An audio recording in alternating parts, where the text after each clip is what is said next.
You make me look like a loser. Those words left Ryan's mouth with a coldness that cut deeper than any scream. He was leaning against the door of our apartment, arms crossed like a harbinger of bad news. I was still holding the bouquet of flowers the team had given me, with a card that read, "For the new director who inspires us all." I was still wearing the elegant dress from the event. There was still the glow of victory on my face. But he extinguished it all in seconds. My name is Lana, and this is the story of how the man who said he loved me turned into the greatest obstacle in my path, and how fate made sure to seat him exactly where he never imagined seeing me. 2 years earlier, when Ryan and I started dating, he was everything I thought I wanted. Intelligent, funny, passionate about technology, full of ideas to create a productivity app that would change the market. Me. I was a rookie analyst at Everland Tech, trying to prove my worth in a company where no one took women seriously in strategic roles. Before we continue with the story, I ask you to like the video and subscribe to the channel. This is very important to us. Thank you so much. But I grew. I succeeded one step at a time. From analyst to coordinator. From coordinator to manager. And now, promoted to director of strategic expansion, with direct access to the decision-making table. When I received the promotion, I cried. My colleagues gave me a standing ovation. The CEO personally congratulated me. Henry, one of the company's most influential investors, said he had believed in me from the start. It was a magical night. I went home with my heart full, and encountered Ryan's silence. "Aren't you even going to ask how it went?" I asked, smiling, trying to hide the discomfort. "I already saw it on Instagram. They tagged you there," he replied dryly without even looking up from his phone. And nothing. I just find it funny how full of yourself you've become lately." Felt like a punch to the gut. I swallowed hard. "Ryan, I worked so hard for this. You know that." "I know. But now everyone is going to see me as the guy who lives off his powerful girlfriend. Lana's boyfriend. That's what I've become." It wasn't jealousy. It was wounded ego. It was the fear of being left behind. It was a man who preferred to see me diminished rather than face his own stagnation. "I never meant to belittle you," I said, my voice choked. "But you did. Congratulations, director." He turned his back and went to the bedroom, leaving the dinner I had prepared untouched on the table.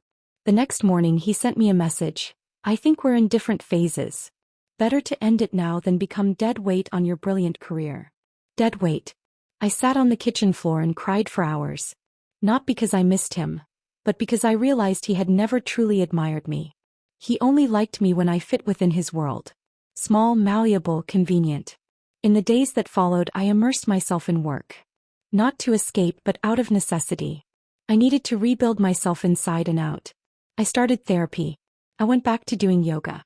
I learned to cook for one instead of for two. And gradually that wound turned into strength. Henry, the investor, noticed my change. He said my posture was firmer, more centered. One day he called me into his office. "We're opening a new expansion front. I want you as a partner on the project." Officially. I could hardly believe it. "Partner?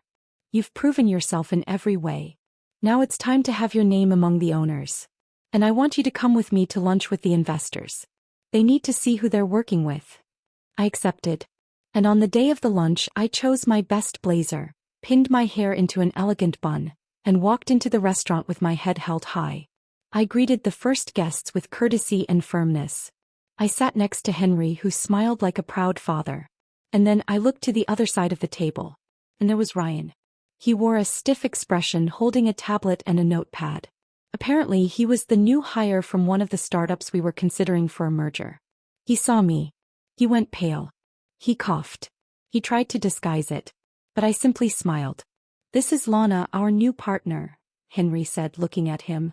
"She will lead the expansion strategy. Everything now goes through her." Ryan's handshake was weak, trembling. Mine, firm, calm. In that moment I understood.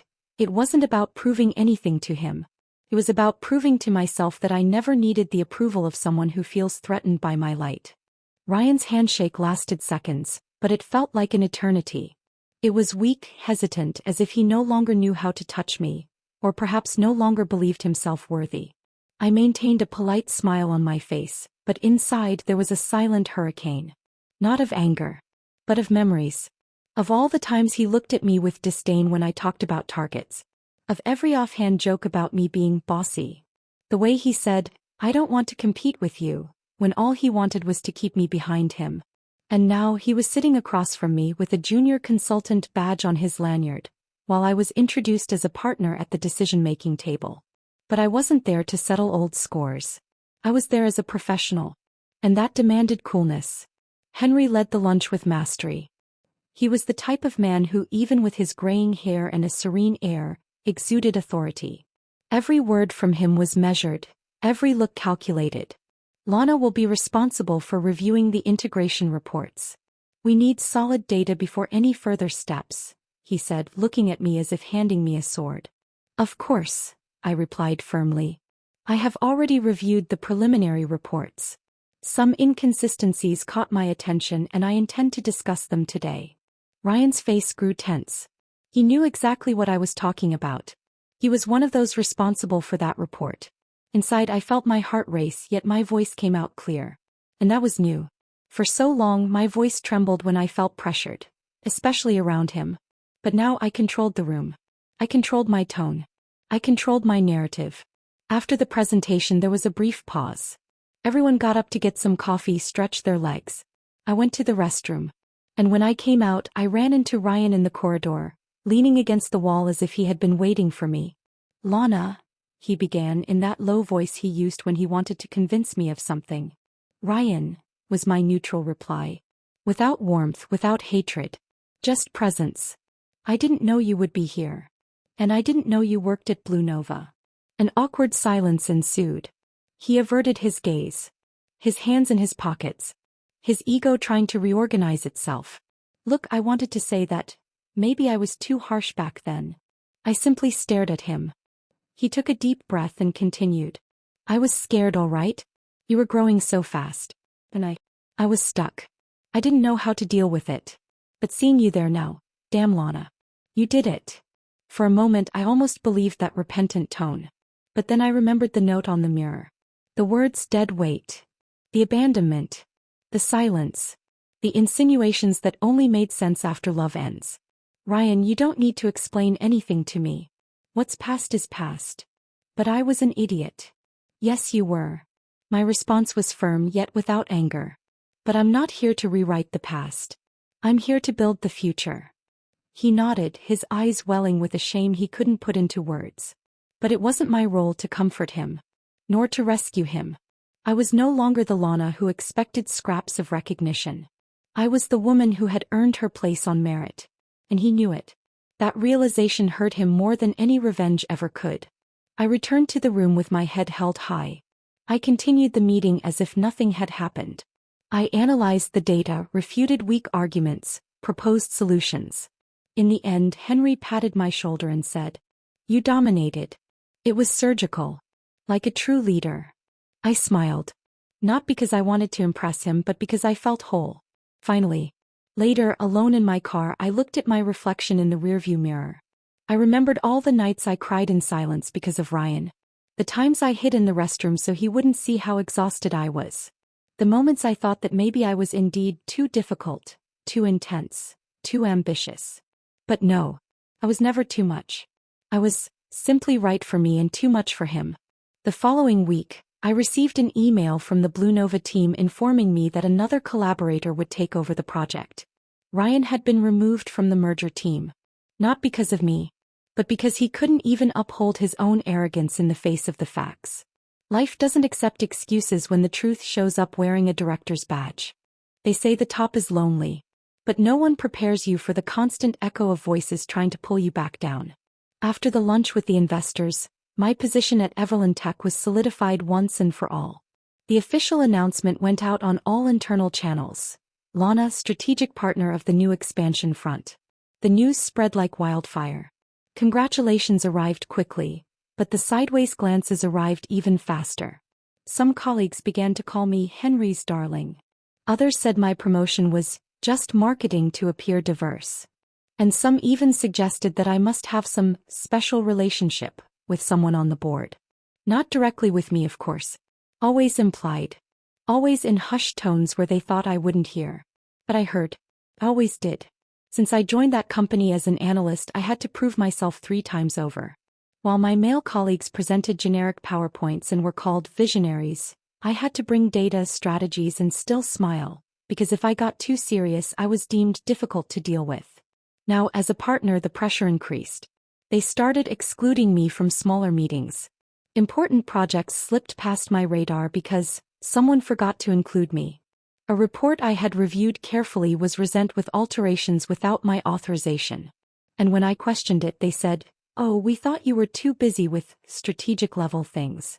I knew exactly what they were doing. Subtle sabotage. The most cowardly form of corporate sexism. One late afternoon, I sat with Henry in his office, the two of us drinking black coffee as we always did after heavier meetings. "Are you okay?" he asked, looking at me with that calm only someone who has survived chaos can have. "I'm adapting. But there are things happening that, well, they're not coincidences. You're making waves, Lana. That's a good thing. I don't want to be a symbol. I just want to work in peace. And that's exactly why you're here. Because you don't want a stage, you want results. But understand, the more visible you become, the more the shadows stir." That struck me. That night, I went home, took off my shoes at the door, and stood for a few minutes looking at my reflection in the glass of the balcony. Did I consider giving up? Not for a second. But I cried. Not out of weakness, but because even the strongest women need space to feel. The following week, I received an unexpected invitation. An international conference in Toronto about women leadership in technology. The organizers wanted me to speak about my journey and to discuss Everland's new project. It was an honor. A spotlight. But also a risk. Because the more I spoke, the more they would get uncomfortable. I requested a meeting with the company's communications committee. I wanted to align my message. But during the meeting, one of the marketing directors, Greg, a man who could barely remember my name until then, blurted out, "I think it's better we be cautious with the exposure. It's still too early for you to be the public face of the project. We could suggest another representative with more institutional experience." Translation: a man. In front of everyone, I took a deep breath. I held back my anger. And I responded in the calmest yet sharp tone I could muster. "I understand your concern, Greg. But let me just clarify. I built this project from the very first draft. I put the team together, led the market analysis, and was named partner solely on the basis of my results. So if the concern is about experience, I'm ready to present the numbers. The very same that brought me here." Silence. Henry smiled subtly. The others lowered their eyes. I left that room with my heart racing but with my head held high. It was no longer time for asking permission. It was time to occupy space. Without backing down. Without over-explaining. Without dimming my shine to fit someone else's ego. Days later, while preparing the content for my speech, I decided not to use cold data. I chose to speak about myself. About the woman who was left behind because of a promotion. About the professional who heard that she got lucky instead of achieving on merit. About the executive who reached her position because she learned to resist, not because she had constant support. When I sent the final speech to Henry, his reply was 3 words. "That's exactly it." The trip to Toronto was the first time I left the country representing something greater than a mere title.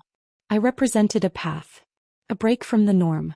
In the front row of the auditorium, I saw women with notebooks on their laps and eyes shining. I saw men listening in silence. I saw an entire room looking at Lana, the woman who was once called dead weight by someone who couldn't handle her light. At the end of the presentation, I received a standing ovation. A young woman came up and said, "You said things I've never been able to speak out loud. Thank you for existing." And in that moment I understood. The top may be lonely. But when you truly get there, other women see the trail, and begin to climb as well. I returned from Toronto with something that no title or bonus could ever give me. Peace. It wasn't the peace of having won an external battle, but that of finally silencing the inner voices. Those voices that say you need to be less to be loved. That you need to hide in order to be accepted. That you need to apologize for shining. Lana no longer apologized. Back at Everland Tech, the atmosphere had changed. People looked at me with a different demeanor. More respect, less disdain. The same people who once whispered began inviting me to lunches, side meetings, and even asked for mentoring. Ironic how success changes the tone of critics when they can no longer tear you down. But I wasn't interested in popularity. I was interested in legacy. I began designing an internal initiative to train and promote more women into strategic roles within the company. I named it Código Raíz, root code. Because to grow you need to dig deep, even into the pains that shaped you. Henry supported it without hesitation. The project gained momentum. Soon it was a topic in board meetings. One day as I was getting off the elevator with a portfolio of presentations, I saw Ryan in the company's lobby. He wasn't alone.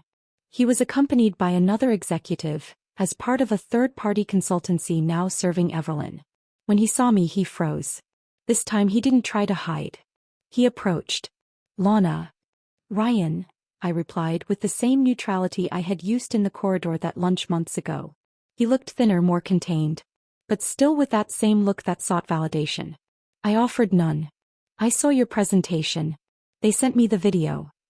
He scratched his neck nervously. "You were impressive." "Thank you." Silence. "I really screwed up with you," he continued. "And I'm not saying that expecting you to forgive me or anything like that. I just thought you deserved to hear it from me. Ryan, the only thing I deserved I gave myself. My freedom." He smiled sadly. And for the first time he seemed to understand. Truly understand. "You were always too big for me. I only realized it once I had backed off. No. I was always exactly my size. You just never wanted to face it head on." He nodded. And this time he didn't try to prolong the conversation. He simply walked away. Seeing that man, who once made me doubt my worth, now so small in comparison to the woman I had become, didn't bring pleasure, but it gave me closure. And that means more than any revenge. The following week I was called to a special board meeting. I thought it would be about Código Raíz, but it was something bigger. "Lana," said the board president, "we would like to offer you a position on the global executive board. You would not only oversee expansion but also lead the restructuring of international units. We want you to represent Everlyn out there." For a moment I fell silent. I, the woman who once cried in the bathroom so as not to show weakness. The one who was told she only knew how to play the game. The one called exaggerated, difficult, bossy. Now I was being invited to represent the company to the world. And the most beautiful part, I didn't have to step on anyone to get there. I only had to believe in myself when no one else did. I accepted. That night I sat on my apartment's balcony with a glass of wine. I looked at the city lights and allowed a single tear to escape. A tear of relief. Of pride. Of truth. I grabbed my phone and opened Ryan's last message, still archived. That message which said, "Better to end it now than become dead weight on your brilliant career." I deleted it. Not out of anger. But because that chapter at last was over. Days later, I participated in a ceremony where we handed out the first mentoring scholarships for the Código Raíz project to young Black and underprivileged women. One of them, eyes filled with hope, said to me, "One day I want to be like you." I knelt before her, took her hand and answered, "You are going to be even greater. Because now the path is clearer." That became my mission from then on. To clear pathways. Not with empty speeches but with presence. With work. With the courage to stand tall even when others try to push you back to the ground. Today I understand, success isn't just about occupying a chair at the table. It's knowing that when you sit down you make room for others to sit as well. And that they never feel small again. What did you think of this story of revenge and justice? Leave your rating from 0 to 10 in the comments and tell me which moment was your favorite. Would you have done something differently? Subscribe to the channel, turn on notifications, and don't miss any of our stories full of twists and impactful endings.